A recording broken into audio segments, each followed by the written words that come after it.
Hello and welcome back. This is episode 53 of Xbox All On podcast. We got two shows or podcasts, whatever you prefer to call them, for the year. This week's one is going to be the Game of the Year Awards, so the official Game of the Year Awards, hosted by, was it Jeff Keighley? Is that his name? Yeah. Yeah, Jeff Keighley. Pretty nice guy. I like him. And then next week will be our Game of the Year Awards, so I'll put them in the titles. I'll put the Game of the Year Awards and then our Game of the Year Awards, just so you know which ones are which. So you have some news pieces you wanted to run through quickly, and then I've got a big news piece, and then we can go through the Game of the Year Awards. Yeah. I should say, sorry, I'm your host as always, Matthew. Joining me today is Robert. How are you doing? I'm doing good. Still working my way through Dragon Age Inquisition and Skyrim Special Edition. I was going to talk to you about Dragon Age. How are you getting on with it? Because I bought it. It's a good game. It's one of those that you can't really play it in a linear fashion. No, it's you can't. very scattershot. You got to do a little bit here, go to a different area, do a little bit there, get a little bit higher level, go back to the first area, finish that, back and forth. It took me a while to get my brain around playing games like that, but once I did, it's an enjoyable game. I like the combat. I found it to be a little bit of a twist where you create your kind of character. I just went with like a default look rather than spending an hour on how long his nose, how long his ears are, how big his eyes are, and all that sort of stuff. I just kind of went with I think it's the first default look. It actually looks a bit like Legolas. Because I made my character an elf archer, which was pretty cool. I jumped into that, and I like the fact you do get a little team. You get someone with a mace, don't you? You get somebody with like a shield and a sword, and then you get some big guy with a pretty big crossbow. It's not like a Walking Dead Daryl-sized crossbow. This is like something a bit different. I don't know how much more I'm going to play of it. I'm actually planning on getting Bloodborne because I watched a good hour of it, and I'm really interested. It looks like a tough, unforgiving but challenging game. Bloodborne. I don't know how much you've seen of Bloodborne. Yeah, I've seen a bit of it. Yeah, it looked, and because the loading times were like a minute or something crazy like that, but it's the idea of like punishing you rather than this game is broken and it needs a long time to load. It's just like you died. Look at this loading screen. As opposed to Final Fantasy 15, which looks like some mid-90s androgynous boy band is shooting a really extended music video pretending to be in a fantasy setting. Yeah, I haven't looked at any reviews for Final Fantasy, so I'll have to look into that. So yeah, just been playing some Dragon Age, playing obviously FIFA. I've jumped into some Overwatch, and then of course I'm gonna try Bloodborne soon. Yeah, that's basically what I've been playing. So, did you want to talk about your news or what you've been playing? So. Yeah, I mean nothing big, but a couple of things. First off, Marvel vs. Capcom Infinite was officially announced. This was done at the PlayStation Experience on the Day 2 live stream. However, it is confirmed to be coming to Xbox One, which makes sense. I mean, like we said last week, unless it's a game designed to be a console mover, there's really no point in it being a console exclusive. And the article that exclusive then. Maybe time. There's not really that much information. The only thing that's out is they've officially announced it, and it is clear from the article that we talked about last week that it is going to be focusing a lot on the Marvel Cinematic Universe. It's called Infinite because it does involve the Infinity Stones. The little 1-minute trailer opened up with Ryu and Mega Man changing blows with Iron Man and Captain Marvel, and then at some point, and at some point, Ryu grabs the Power Stone, and then Captain Marvel, she grabs the Time Stone, and they start wailing on each other. And just earlier today, they did announce 2 more characters, Captain America and Morgana, from the Dark Stalkers series. No word on how many characters, but I got to figure it's going to be at least 40 or 50. Probably. Just because games like that. So. Oh, I mean, there's a lot of Marvel characters. There's a lot of Capcom characters, but games like that thrive on the variety and the mix matching of characters. Probably do like when the new Black Panther film comes out, they'll do a new version of Black Panther as DLC, or that kind of stuff. Because there's obviously a lot more Marvel films planned, so they can kind of do that as well. Yeah, and no release date. They did ask Michael Evans, who works from Capcom, about how far it is into the development cycle, and all he would say is that it would be released when it's ready, and also that they're taking their That's a time good with way it. to kind of talk about your game. Is like just it's ready when it's ready. Which I remember was in. I think it was the first teaser for Mirror's Edge Catalyst. It was like, it's ready when it's ready. It'll like still teasing me. We wait so long for this, but yeah, it's cool when they do that.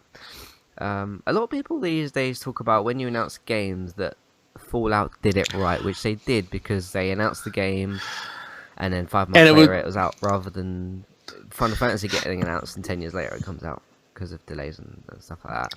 So Final Fantasy, Last of Us, Duke Nukem Forever. There's a slew of games that did that. So yeah. All right, cool. What else did you have? Well, did you download the Sleeping Dogs game? I did. That's free with gold? Yet, but I did download it. Okay. Well, the reason why I bring that up is that the developer of the game, United Front Games, actually closed down last month. Oh. And the developers put most of their equipment up for sale at auction, try to recoup costs, things like that. And somebody actually scored a PS4 dev kit. Nice. Okay. There are some photos of it on the Reddit thread, and this thing is freaking huge. I mean, it literally looks like 2 Xbox Ones stacked on top of each other. But a lot of that is probably that is just... You mean like the original Xbox One? Yeah. Yeah. And according to the article, it's got 800 gigabytes of data on it, but they don't really know what the data is because a good chunk of it is encrypted. Right. Weirdly enough, a couple of companies have chimed in on the Reddit thread offering help to extract and decrypt the data. Where that goes for there, you never know. This is referenced from a website called Geeks Unlimited, where unlimited is spelled ULTD. So if that's something that you're kind of curious about, want to see the pictures of, more easily than a Reddit thread, that's somewhere you can go. So what do you think about that? It's pretty interesting, pretty cool. It sounds, I don't know, just interesting. Yeah. So it's something I probably won't pay attention to in the future, but it's just an interesting little thing. Yeah. Yep. And the only thing else that I've got is they've released a little bit more information about the Scorpio that's coming out next year. Cool. I really wonder what it looks like. I've been thinking about that lately. And it will probably E3 reveal, do you reckon? Probably. E3 would be my guess because that would make the most sense. E3 physical, description. I'm sure they'll have something on the stage to see. Because then they can announce it at E3 and then they can get the hype train rolling to for purchase price and things like that. Yeah. According to the article that I'm reading, in addition to the 4K gaming, which is already announced, they will be doing virtual reality support. That's good. The Scorpio will feature 8 CPU cores and somewhere between 6 to 8 teraflops of GPU power. Yeah. Yeah, it's a floating operating point system, I think. I forget what. It's basically just how much data it can process at one time. It also says the console will have more than 320 gigabits of memory bandwidth. So it's basically the data going back and forth between like the hard drive, the input, the processor, things like that. Sounds cool. How much do you think this thing will be? Well, according to the article, Webbush Analysis Michael Proctor, who I'm sure you've heard of at some point, he's been all over the place. He says that a price higher than $399 would fail the Scorpio. And $399 makes sense, because I really thought that $499 was way too high when the Xbox One came out. The only reason why I bought it as early as I did was because right after it came out, it was on a sale, so I got it $50 off. And I have this weird, I don't know if you deal a whole lot with credit cards, but I have this credit card through my bank to where they do a loyalty points program. And so everything I buy gets points, and those points feeds into my Amazon account. So for so many points that I get, I can use it for like coupons and discounts on stuff on Amazon. And so that kind of feeds into that, and it's actually been really cool for me. I signed up for those Xbox rewards because I saw something about it on my dashboard. I clicked on it, It opened a web browser thing on the Xbox. I clicked on the sign up, and then I just haven't heard anything since. Unless it's like a gradual build up of something. I'm not sure, but I clicked the button, so it sent something off. Unless I have to check it again, I don't know. But yeah, I saw quite a really cheap Xbox One the Saturday. Yeah, on Saturday. How much do you think it was? I'll give you a hint. It was below £200. Was it 189? It was 160. That was, I think, with the Kinect, just like the plain 500 gig with Kinect, like the original thing with no games. So they're going pretty cheap. So yeah, if you want to snag yourself an Xbox, have a look around. So of course it's that holiday time of year. They want people to buy them, so they're going to be a bit cheaper. But yeah, just thought I'd throw it out there as well. Yeah, I just did a little quick web search on Michael Proctor. He's actually got a master's in business administration through a law degree. He does a show called Patch Attack, which is where most people probably heard of him. He got into a bit of a Twitter sniff with Mark Zuckerberg back in 2012. He's he's one of those not nerdy guys in the industry, kind of like Jeff Keighley or Greg Miller or somebody like that. He's more on the business professional, grown up adult side of it. Okay, I see what you mean. Yeah. Anything else you want to talk about? Really, that's all I had. I mean, I knew a lot of it was going to be for the Game Awards and all that. So, all right. Yeah, so before we get to the Game Awards, of course, ours will be next week, our top 5. I think we'll just do like a top 5 games of the year next week, so I'll think about that between now and then. A pretty big piece of news did come out of the PlayStation PSX. The Last of Us 2 was announced for the PS4, and a lot of people were saying maybe 2018. A guy did say that the game was in very, very early development, but then apparently Troy Baker said that he's had to keep this secret for 2 years, so who knows what's going on, but I reckon 2018 or something like that. The trailer came out, it wasn't just like we'll show you a couple of landscapes, the Naughty Dog logo, then Last of Us 2. Joel was saying to Ellie, are you sure you want to go through this? Of course, it's an older version of Ellie. I think she's 19 or something now. I think that's what I read too, yeah. Yeah, because in the first Last of Us, she was about Clementine's age in Season 3, about 14, roughly. Like Clementine from The Walking Dead, Season 3 kind of age.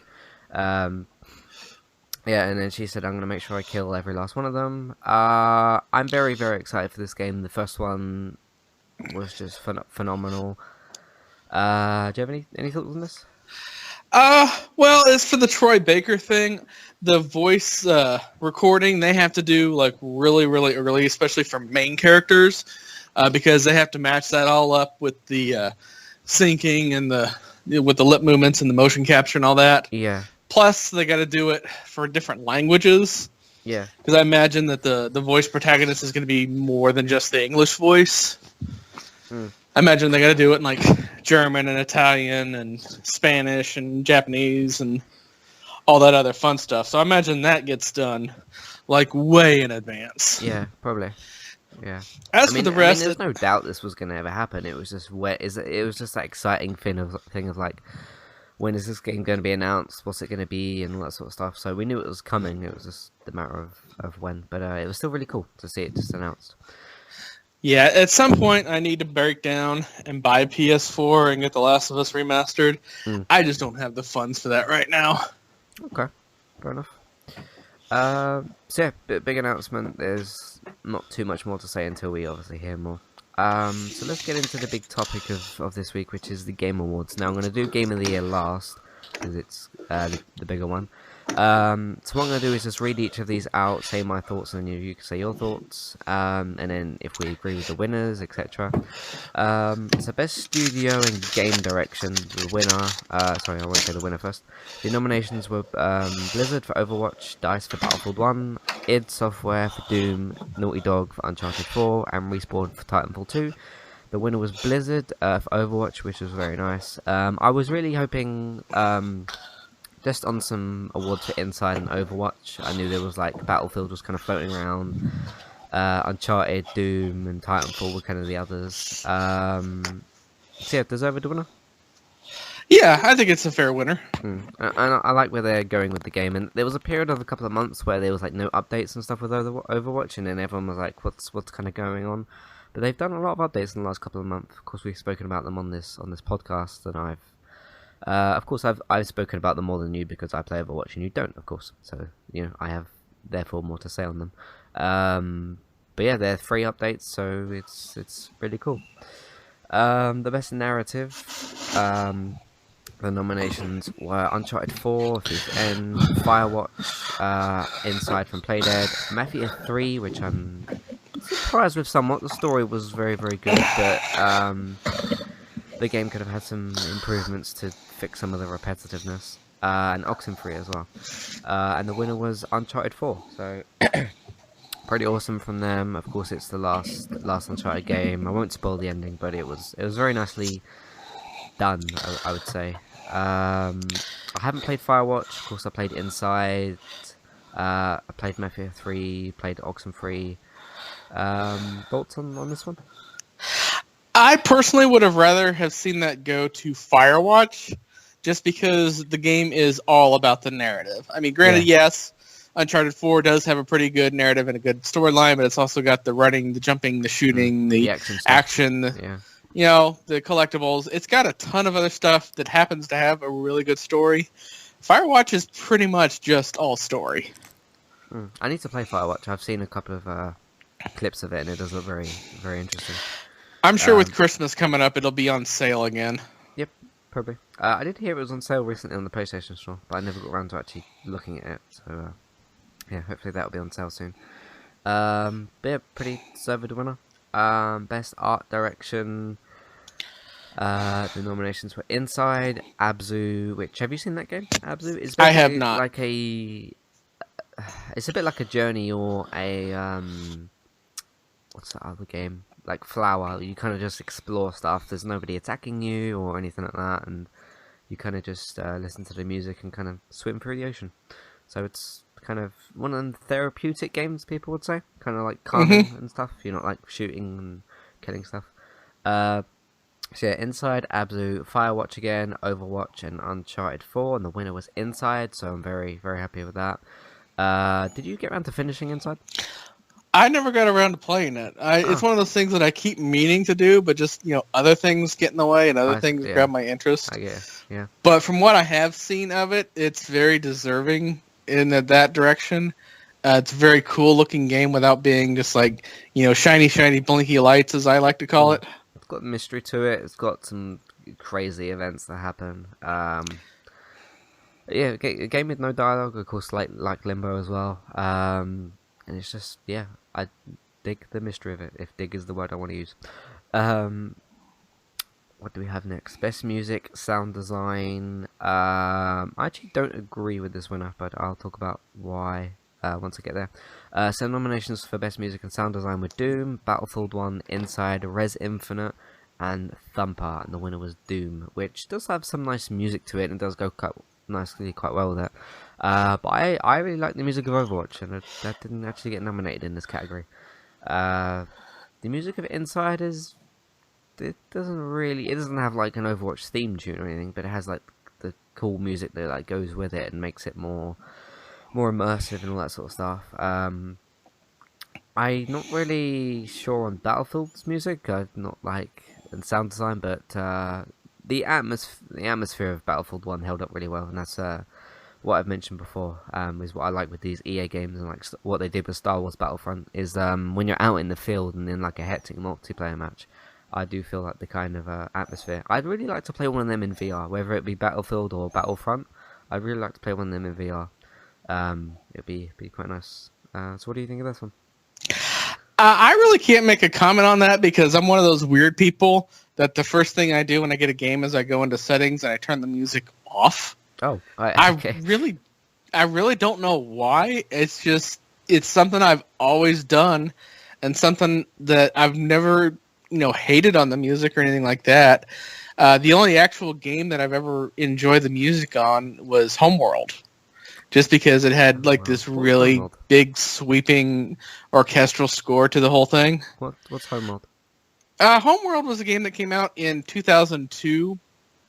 Basically, what it is you're on this planet, and the whole planet's at war, and everybody's fighting each other, and then some scientist makes a discovery from a crashed ship, and it turns out that everybody that's on the planet wasn't originally from the planet. And that weird sort of discovery kind of unifies the planet somehow. Okay. And so they decide that they're going to go home. That's the name of the game, Homeworld. And the game opens up with the mothership being finished, and you're getting everything ready to go on this long journey to go back home, and then out of nowhere, some other alien race comes in and wrecks your shit up, and then it's just basically a decent RTS from there, in terms of strategy, but it's all in space. So everything is three-dimensional. So you can, send your ships on a high axis and then come down low, or you can send them on a low axis and come up high and then swerve around. And there's a lot of tactics involved for a very minimal number of ships. Okay. And it got a remaster a couple of years ago. It's on the Steam store. If you do a PC game, it's a PC-only game. It never really came out to consoles. Right. But it's probably the most beautiful space game I've ever played, and that's saying a lot. That is, yeah. And it's got, just a beautiful orchestral score to it that fits with everything. That's really the only game I've ever enjoyed the music to. Did you play, that reminds me of a game that you might enjoy. Did you play Lifeless Planet? Never heard of it. Okay, it's like a 3D space kind of game. You're on this, I'm not sure if it is the moon or not. You're on this planet and you play third person as this guy, and there's like some mystery to it and stuff. Let's say if you took Inside, right, and you made it in space, you made it third person rather than 2D, and then you kind of just went through the game in the same way you do with like Inside or Limbo, but in third person, kind of. That's like the best way I can explain it. I really enjoyed it. It was good. But in terms of this, I'm going to be playing the Doom demo today or sometime this week, so I'll talk about that maybe next week. A lot of people said they really liked Doom as well, so I'm glad that for people that have played it and really liked it, that it got this award. But yeah, I was just surprised that Overwatch didn't get it, because some of it's, some of the characters make some iconic sounds and stuff, and I really like the Overwatch theme tune and stuff, so I'm surprised that wasn't in there. But yeah, I can't change the Game Awards. Best performance, which I like, this is in here as well. So the nominations were Nolan North as Nathan Drake, of course, Uncharted 4. Alex Hernandez as Lincoln Clay, Mafia 3, who does have a really good performance. He's like one of the standouts in the game. I might say this name wrong. CC Jones as Delilah in Firewatch. Emily Rose as Elena, of course, pretty awesome in Uncharted 4. Rich Sommer as Henry in Firewatch. Of course, we have. Did you say you played Firewatch? I got a little bit into it, but I haven't had a chance to really fully explore it. Okay, alright. So, as Henry in Firewatch, Troy Baker as Sam Drake in Uncharted 4, and the winner was Nolan North as Nathan Drake, so pretty deserved. Of course, we don't know if he'll have another chance to get another award. We'll have to see what happens to the future of Uncharted. Of course, there was that game announced at PSX, Uncharted The Lost something, I can't fully remember the name of it, but it doesn't look like it has Nathan Drake, at least as a lead or as a playable character. It looks like it focuses on some of the others. So yeah, but to be fair, Nolan North voice acts half the things on video games these days. He'll win something else next year as somebody else. So yeah, good for him. Now, did you actually see the stream live? I didn't. I just watched some of the highlight videos. Okay, because somebody was saying that Nolan North threw a bunch of his other voice actors under the bus over the whole strike thing that we've talked about a few times, but I haven't been able to find a clip, to put that in context. No, I didn't find. I didn't watch every single award that was here, but I watched best performance and game of the year and all that sort of stuff. But no, I didn't know that. So yeah, that's strange. No, didn't know of it. The next one we have is Games for Impact, which I wasn't aware of. So you've got that Dragon Cancer, you've got 1979 Revolution, Block Blockhood. It's got like a little thing in there as well. Orwell, Sea Hero Quest, and that's the nominations. I've never played any of these games, nor have I heard of any of them. So if that's not good, then I'm sorry. And the winner was that Dragon Cancer from Nominus Games. Have you heard of any of these?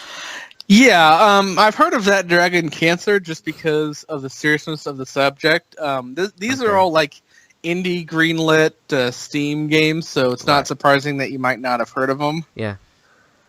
Yeah, I see Jim Sterling talk a lot about these like hidden Steam games that I like never heard of, and you probably wouldn't if you don't pay attention to Steam, because I don't game on PC, therefore I don't pay attention to Steam.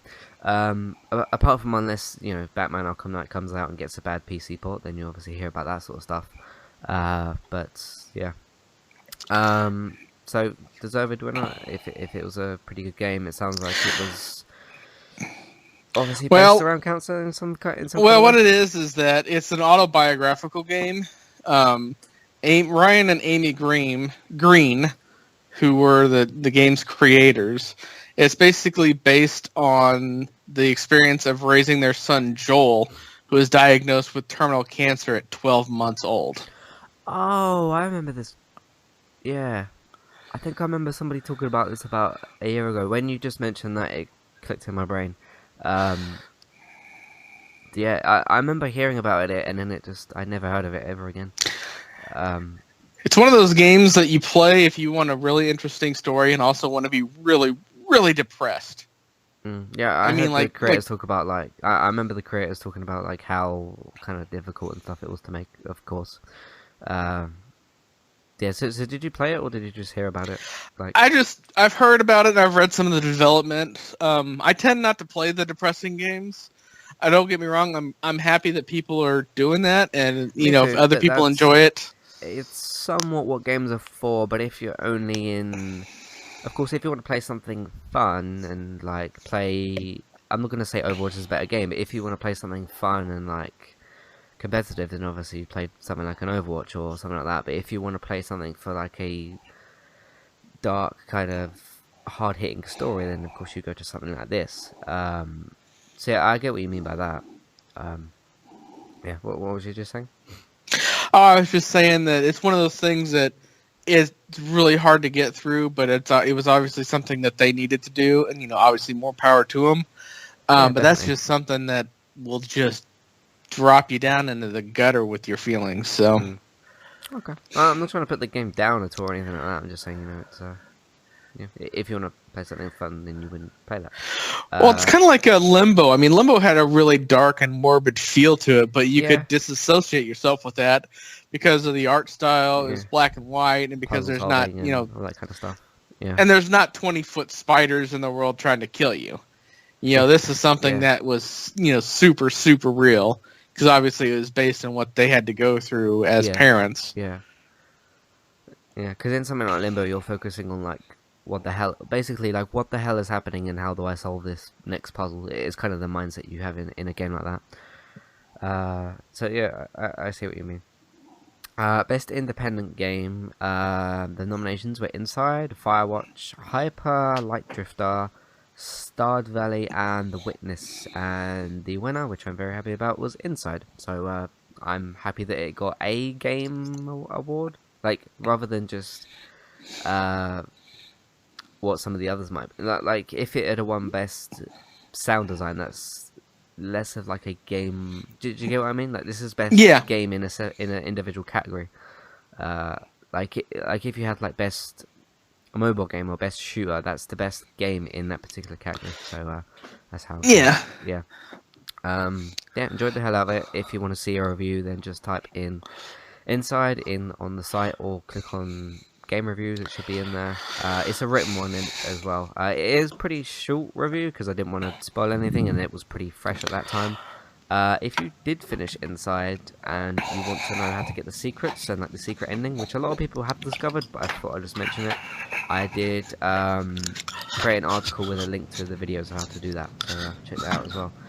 But yeah, very happy Inside is one. Of course, I haven't played Firewatch yet, so I don't know how much I will enjoy that. But yeah, pretty Inside's a good winner for that category. I'd have been equally as happy if Firewatch had won it. But I think those are the two kind of like banner games that, you know, this is what an independent game could and should be. So yeah. So next one is best mobile game, which I don't think I've. Oh, one of these I've played, the other one I haven't. You right there? Yeah. Okay. Yeah, best mobile game. The nominations were Pokemon Go, of course, if you've heard of that. Clash Royale, Fire Emblem Fates, Monster Hunter Generations, and Severed. And of course, the winner was Pokemon Go. Do you still play that? Because I've just not got to it at all. I do play it from time to time, but I think that's more just because I'm still working as an Uber driver, and there's not a whole lot to do when you're between rides. Okay. And You being can't, in a like, college play your town. Xbox in the car, so. Yeah, I can't play my Xbox, but, you know, I got my phone because I got to use that for Ubering anyway. And so I can just, you know, get into it, do a couple of, you know, 4 or 5 minutes of it, not get too invested in, oh, I got to find out what happens now. Oh, I got to find out what happens now. Yeah. It's a very, very quick bing, bang, boom, in and done and gone kind of a game. And so I can still play it. Yeah, I've not played any of these others. I've heard of Severed, but I've not played it. So yeah, obviously Pokemon Go was going to get that. Best VR game, which is interesting. I've not played any of these. I've obviously seen some gameplay of these and stuff. So you've got Res Infinite, you've got Batman Arkham VR, you've got Eve Valkyrie, which I've heard Colin talk a lot about. Colin Moriarty, of course, from Kind of Funny. Job Simulator, which he liked as well. I think he said that was his favourite one. And then Thumper. And the runner was Res Infinite, which is surprising, because I thought it might be maybe Batman Arkham VR. Maybe due to like popularity and stuff, but popularity doesn't always get you what you should if you're a game. So yeah, Res Infinite won that. Do you have any thoughts on this? Well, I haven't actually played any of the VR games. Obviously, I don't have the room, the space, or any kind of a setup to do anything like that. I have seen them played, but none of them really look that fun. They all look more tedious and, I don't know, beta testing, okay, I guess would be the best word, because none of them look like actual games. They look like, you know, proof of concepts more than anything else. So yeah, that's best VR game. I'm glad that's getting its category, because it does deserve its own kind of separate one. Oh, absolutely. Yeah. Because obviously, if you put Batman Arkham VR against Inside or Call of Duty, it's gonna be a bit weird. So best action game, which is quite a cool category. The nominations were Doom, Battlefield 1, Gears of War 4, Overwatch, Titanfall 2, and the winner was Doom. Again, that's one. It was enjoyed by a lot of people. I would have obviously personally voted for Overwatch because I've actually played that. Excuse me for a moment.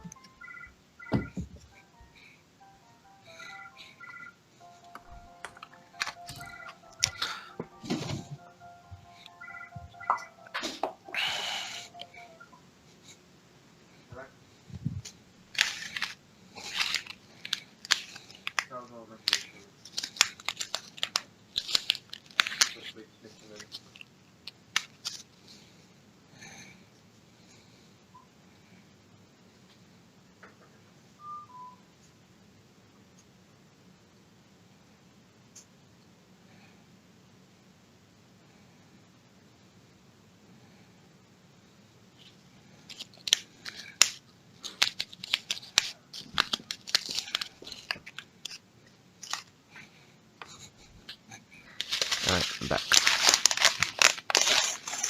No problem. You okay there? Yeah. Cool. I'm just moving around while you were doing that, so noise. Alright, what was it on? Yeah. Best action game. Yeah, best action game. Yeah, so best action game was given to Doom. Have you played any of these? No, not really. I mean, it's one of those things that it's not my style of game, but I'm not overly surprised that Doom won because, Battlefield 1, is always a hit or miss in terms of the technical aspect of it. And then Overwatch is in so many other categories that it just kind of made sense. Yeah. So yeah, they're very deserving from Doom, of course. Again, like I said, I'll talk about it once I've played the demo and stuff. I'm surprised Titanfall 2 got nominations because a lot of people said they either really did like it or really, really didn't. So, yeah, take that as you will. So next we have Best Action Adventure Game. The nominations were Dishonored 2, Hitman. So that's the episodic one? Yeah. I think. Yeah, because it doesn't say Hitman Go, it just says Hitman. Hyper Light Drifter, Ratchet and Clank, and Uncharted 4, and the winner was Dishonored 2. So very, very nice from them. I played Hitman and Uncharted. Have you played any of these? Not those specific games. I did play Dishonored 1 for a bit. Okay. And I could never... I liked it, but it never really clicked with me. It's not one of those games that, I had to go back and I had to play and I had to try this and I had to try that. I just did it for a little bit. I was like, yeah, that's cool. And then moved on to something else. Okay. Right. Hitman, one of the versions, not the current episodic one, but a previous one was Games with Gold, so I did get a little time with that. Same thing, it was kind of cool. Had fun playing it, but it wasn't really anything that was my style of game. I'm not really much the sneaky, stealthy type. Okay. I think that's why I didn't really get that into either of the games. Right. So yeah, Dishonored 2, it's deserving of that. A lot of people really enjoyed it and looked forward to it. I won't say looking forward because it's already out. Yeah, Uncharted 4 already got like best performance and stuff, so it's I felt like they're trying to spread the awards around a bit more. Mm-hmm. Best role-playing game, we have nominations for Witcher 3, The Blood and Wine, so it's for the DLC, Dark Souls 3, Deus Ex Mankind Divided, and World of Warcraft Legion, and Xenoblade Chronicles X, and the winner was The Witcher 3, so it's still winning awards, which is very nice. I do remember a year when I think it was Call of Duty 4 came out, and they won the Game of the year it came out and the year after. I know it won at least 2. I don't think it won 3. I think that year it went to the year after it went to something else. But yeah, The Witcher 3 is an amazing game. Have you had a chance to play it? I did play it for a little bit. I could never really get my brain around the controls. Okay. I would have to disagree with the winner just because it was only a DLC. It wasn't, a game that came out and just happened to have a big DLC patch in the same year. So I'm not a big fan of giving Game of the Year awards to extra content that maybe not everybody would have played. So, okay, fair enough. Yeah, I'm gonna start the Heart and Stone one, which is the first DLC. I'm gonna start that soon once I've finished up some of the stuff. Some of the TV shows are like coming to their mid-season finales, so it's gonna give me a little bit more time. Like Walking Dead is next week, and the DC shows are a few weeks away. Yeah, The Walking Dead was 90 minutes of all Negan all the time. I think the next week is 90 minutes as well, but yeah. Yeah, it is. Yeah.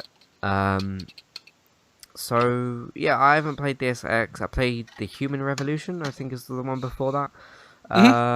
It was good. It just felt a little old because it was a 360 game and it is old, but I'll try and go back to that and try that again.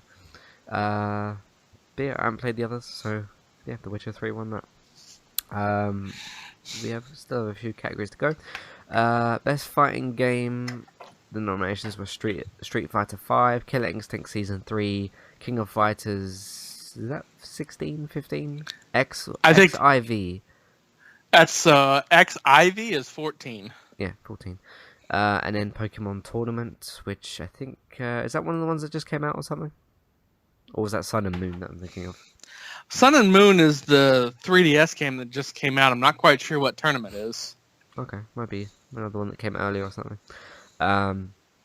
So the winner was Street Fighter 5. A lot of people still like that. I'm guessing that maybe one of the runners-up would have been Killer Instinct Season 3. A lot of people do like that as well. I don't have much to say on these because I don't really play these kind of fighting games. The next one I'm going to play is Injustice Gods Among Us 2. Did you play any of these? I played a little bit of Killer Instinct because some of it you can get free on the Xbox One. I do understand why it didn't win because it's rare for console exclusives like that. Okay. To win those awards, so. Yeah, because it's a PlayStation exclusive, isn't it? So. No, Killer Instinct is an Xbox One exclusive. Street Fighter 5, sorry. No, it's on both systems. Is it? Oh, yeah. Okay. I thought one of them was exclusive. Not that I know of. Oh, maybe it just came out first on PlayStation. I remember a lot of Street Fighter 5 PlayStation coverage and advertisement, so maybe that just confused me that way. Yeah. So best family game. I'm gonna kind of go through some of these a little quicker because they're games that I don't play. If you play them, then you can talk about them a bit more. Best family game. You had Pokemon Go, Dragon Quest Builders, Lego Star Wars: The Force Awakens, Ratchet and Clank, and Skylanders Imaginators, and the winner was Pokemon Go. Played the Force Awakens demo. It was pretty good. It was another Lego game that's Star Wars, so that's pretty cool. I haven't played Ratchet and Clank, but I know that that's a very good game. Skylanders is, of course, the Toys to Life Skylanders game, so that's quite nice. And Pokemon Go won that. Anything you want to say? I would have thought that the Lego game probably would have won it just because, that's something. Yeah. Just because that's a game that, is designed around, families of, 2, 3, 4 people sitting around playing the game versus Pokemon Go. Well, it's a family-friendly game. You're limited to one device. Although that is a bit of a funny story. When I was out driving when that game first came out, and everybody was playing. I mean, friggin' everybody was playing it. I was sitting in a parking lot waiting for my next ride, and I see a dad and 2 kids, and one of the kids got the phone, and they're walking a bit and messing with the phone, and walking with a bit and messing with the phone, and then they're like, cheering, and then the dad takes the phone and then gives it from the daughter to the son, and the son's doing the same thing, and then I realized, they're just taking turns playing Pokemon Go. Yeah, you can kind of do that with it. So, but yeah, Lego games are pretty fun with because I've been playing Lego Batman 2 with my niece, which has been pretty cool. We're actually near the end of it as well, so I need to get another Lego game, which there's plenty, so I have some choice. But yeah, I get what you mean with that. You can kind of you can literally just turn on the controller to press start, and then they can play as whoever they choose. Surprised that Lego Dimensions didn't get, although that came out last year, didn't it? Because I'm thinking of like the year 2 stuff, but yeah. Did you want to say anything else, or should we move on? Did you want to say anything else, or did you want to move on? No, we can move on. Cool. So best strategy game, which I haven't played any of these. The nominations were Civilization 6, Fire Emblem Fates, The Banner Saga 2, Total War Warhammer, sorry, and XCOM 2. And the winner was Civilization 6 because everybody likes that game. Everybody that likes it likes it. Everybody that's into strategy games plays it, I think. I've got a friend called David. He plays that as well, so he said he quite enjoys it, so I'm not surprised there. Best sports and racing game. This is an interesting one. You got Forza Horizon 3, you got FIFA 17, MLB. I've seen a lot of different basketball just games. It's been weird. So Forza Horizon 3, FIFA 17, MLB The Show 16, NBA 2K 17, and Pro Evolution Soccer 2017. Of course, Pro Evolution Soccer didn't win, probably because Konami and that sort of stuff. Especially at the Game Awards with like Jeff Keighley and Konami, that sort of stuff. I wouldn't have seen that happening. But the winner was Forza Horizon 3, which I think is the best game there. Of course, I haven't been playing Forza Horizon 3, and I've been playing FIFA. But Forza Horizon 3 did feel like a better game, so it's deserved of that. Yeah, I've seen a lot of different like basketball, just different games, and some free-to-play ones as well. It's been kind of strange. So the next category, unless you have anything you want to say? No, I pretty much agree with that. Okay. Best multiplayer game. This is another interesting one. We've got Overwatch, Battlefield 1, Gears of War 4, Overcooked, Titanfall 2, and Tom Clancy's Rainbow Six Siege. Did that come out in December last year or January or? It was January. Oh, okay. I thought that was December, but anyway. And the winner was Overwatch, which I'm of course very happy with. It's the one that I play out of those. Gears of War you can see as a single player and a multiplayer game because it's got both, and then it has like the horde mode and stuff.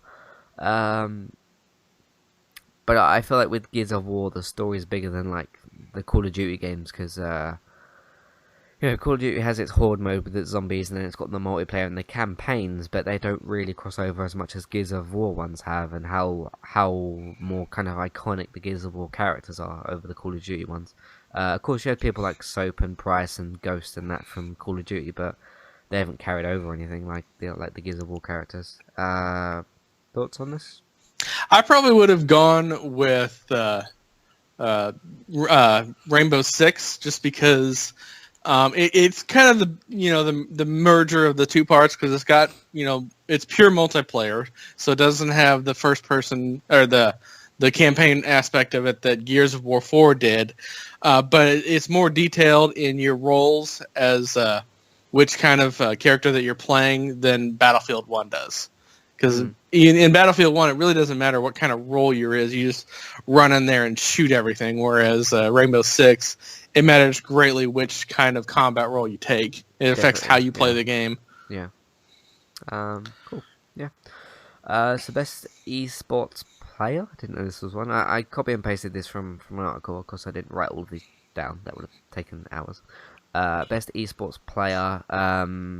Do you want to do this one? We should just do this one. It's still on this list and stuff. Cole Bezerra, Marcelo, David, Faker. I guess these are their names and then their actual names, so like their gamer names and then their names. Yeah. Because PewDiePie isn't called PewDiePie, is he? He's called I've forgotten his name, but it is called something else. I had never even heard of PewDiePie until he was mocked on something.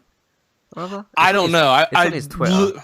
So. Yeah, I've literally never heard of him until he was mocked on a South Park episode.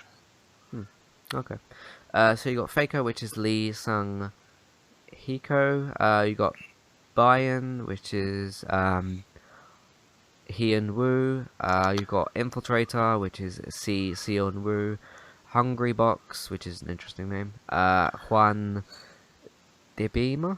And the winner was Cole Zera from Marcelo David, who plays Counter-Strike Global Offense. So that's those awards. I've never heard of any of those people. I assume they're like esports kind of players and stuff that just it's like a player of the season kind of thing. It seems like. Best esports team. Cloud9 is the nominations. Cloud9, SK Telecom T1. Wings Gaming, SK Gaming, I think I've heard of those somewhere. Rocks Tigers, and the winner was Cloud9. Best esports game, this is a little interesting. You got Overwatch, Counter-Strike, Global Offense, Dota 2, League of Legends, Street Fighter 5, and the winner was Overwatch, which I feel is maybe the most popular. Dota 2 is pretty popular. I've heard people talk about Counter-Strike. League of Legends is talked about as well. Anything on any of these? I've never been an esports guy or a MOBA player for that matter, so I really wouldn't be able to comment on that. Okay. What's the... Oh, Trending Gamer. This is an interesting one. You got Boogie2988, Angry Joe Show, of course, Angry Joe, Danny O'Dyer, and Jack Skibai? Jack Sepik I, sorry. And the winner was Boogie2988, so that was pretty nice. No Greg Miller this year. That wasn't the bit I was saying pretty nice. It was pretty nice that Boogie won. Because I've had a lot of people that like him quite a lot, so that's quite nice. So no Greg Miller this year, which is interesting. Most anticipated game, this is pretty interesting. You got The Legends of Zelda Breath of the Wild, God of War, which I first thought said Gears of War, but no, it says God of War, Horizon Zero Dawn, Mass Effect Andromeda, and Red Dead Redemption 2, and the winner was Legend of Zelda, which is kind of interesting. I thought maybe that Red Dead or Mass Effect might have won. Yeah. Seems they're both third party as well, like multi-platform. Yeah, but I figure the reason why Zelda got it is because that's going to be, obviously that's going to be a Nintendo exclusive, and that'll probably be like a premier launch title for when the Switch does come out. Yeah. Yeah. And you got to figure if anything is going to move that, and they haven't said anything about a Mario game, they haven't remade Super Mario Brothers for the 19,000th time, that it's probably going to be the 19,001st remaking of Zelda. Mm-hmm. Yep. So last two we have here, sorry, we already did that one. Last one we have is Game of the Year. So the nominations were Overwatch, Doom, Inside, Titanfall 2, and Uncharted 4. And Overwatch won this one, so that was pretty nice as well. It had a nice speech from the Blizzard team. I didn't feel like Titanfall 2 was going to win. I was actually surprised that was nominated. Uncharted 4 was a likely candidate. I feel like Inside was the other likely one. A lot of people do like Doom, but that got some of the other awards as well, which was nice. Which one would you pick here? I don't know if I would have picked it, but I am kind of shocked that Uncharted 4 didn't win it. I guess it's just being a console exclusive might have limited it as a Game of the Year candidate. That's some of the interesting stuff with some of these awards is like what's like console exclusives, what's like third party, what's the accessibility of some of these games is interesting as well. And like what you said as well, like the family kind of stuff. If you've got like Lego games that are available on even like PS3, 360, if families haven't got new consoles, they can still get some of those. Yeah, did Lego Dimensions get nominated last year for Game of the Year? I honestly don't think so, because those Lego games tend not to. Game of the Year. Yeah, but you had like Metal Gear and Batman and Fallout. Is that nominated? The probably big ones last year. Yeah. So that's it for these year's Game of the Year awards. We'll be back next week with our Game of the Year awards. So what I was thinking, obviously, we're not going to do like best strategy game because we don't play any of those. If we just do like a top 5, not like top 5 favorite and then top 5 best, just like top 5 our Game of the Year awards, and then of course we just read them out. Excuse me again for a moment.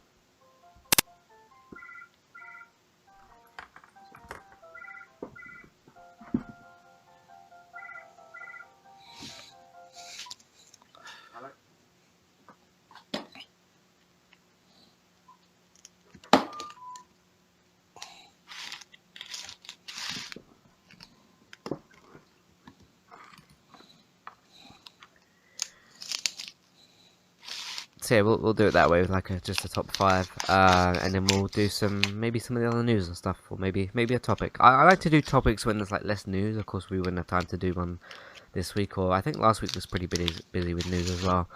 And then we can maybe talk a bit more about our like change that we're doing going forward, and maybe pick a name for our not new podcast. It will still be the same podcast. We've kind of explained this before. It will just be covering Nintendo updated and PlayStation stuff, as well as Xbox. But Xbox will be our kind of primary thing because we're Xbox guys, I guess you could say.